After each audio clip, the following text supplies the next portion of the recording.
Gede kan? Dalam kan dia jurung jauh. Itu ada kadi kok. Assalamualaikum warahmatullahi wabarakatuh. Dengan Tengku siapa namanya? Saya namanya Tengku Ibrahim. Tinggal di mana? Di Desa Purupo, Kecamatan Syamdalir Harun. Ya, apa keluhan petani di sini, Tengku? Yang mendapat keluhan untuk membajak tanah agak sulit sedikit karena banyak rumput yang tidak bisa dibajak karena sudah 3 tahun yang terbengkalai. Kemudian yang sangat membutuhkan pupuk padi dan obat-obat semprot rumput. Kemudian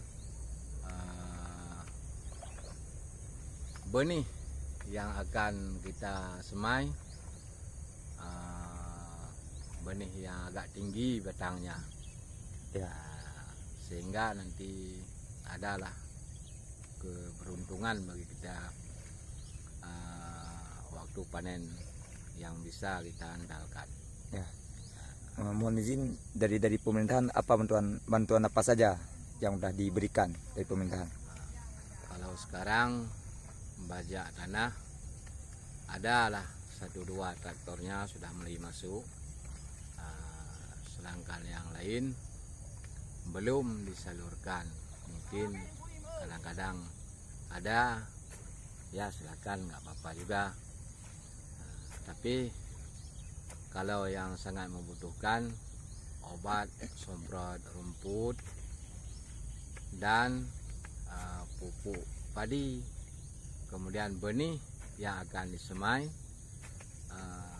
bila perlu dalam minggu inilah, karena supaya standar dengan orang lain yang sudah semai benih, kemudian ada 1-2 yang sudah menanamkan padi. Menurut Tengku, pemerintah ini apa udah bercukupan untuk membantu wilayah Aceh Utara lah khususnya? Belum. Karena banyak yang sudah dirancangkan belum terlaksana. Katanya mau dibantu membajak tanah semuanya, tetapi tidak dengan sekaligus beransur-ansur. Kalau ada untuk sekaligus lah keseluruhan, karena kalau keseluruhan ini dengan secara sekaligus, kita nanti waktu panen serentak semuanya. Alhamdulillah. Berarti kan ini apa aja yang dibutuhkan petani secara apa? Menyeluruh. Menyeluruh. Kalau sekarang karena banyak lahan pertanian sampai 75 hektar lagi yang belum dibajak, seperti yang kita lihat, maka yang membutuhkan benih padi, kemudian pupuk, obat semprot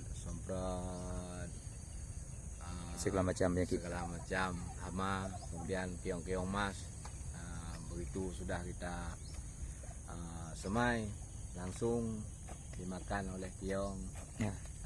Yang lain, kalau memang ada bantuan dalam minggu inilah untuk kita serentakkan dengan orang-orang yang lain yang sudah menyemai benihnya, karena ada 75 hektar lagi yang belum ada disemai benih. Kalau air irigasi bercukupan nggak atau ada kendala-kendala lainnya? Kalau air irigasi kalau bulan 12 ini cukup, dan maksimalnya hampir penuh. Tapi kalau bulan-bulan yang lain membutuhkan irigasi dan pompa air, kemudian salurannya pun harus diperbaiki. Yang paling penting itulah merambaskan rumput-rumput yang sudah panjang, karena untuk menghilangkan hama tikus. Iya. Mohon izin Tengku, coba Tengku perkenalkan diri, nama lengkap dan perkenalkan diri. Saya namanya Tengku Ibrahim. Desa Purpo, Kecamatan Syamtalira Harun, Kabupaten Aceh Utara. Memang saya sangat berminat untuk kerja dalam pertanian, dan pertanian kita ini sudah 3 tahun yang sudah terbengkalai. Karena yang pertama gara-gara banjir tahun 2020, Ya. kemudian hama wereng dan gesong, kemudian dapat lagi hama tikus. Jadi 3 tahun yang sudah terhambat dalam pertanian kita. Baru kali inilah kita buat lahan-lahan tidur, kita buka lagi, dan tanah-tanah kada hujan, Ya. kemudian cetak sawah baru yang akan kita fungsikan. Ya, terima kasih Tengku. Assalamualaikum warahmatullahi wabarakatuh. Waalaikumsalam warahmatullahi wabarakatuh.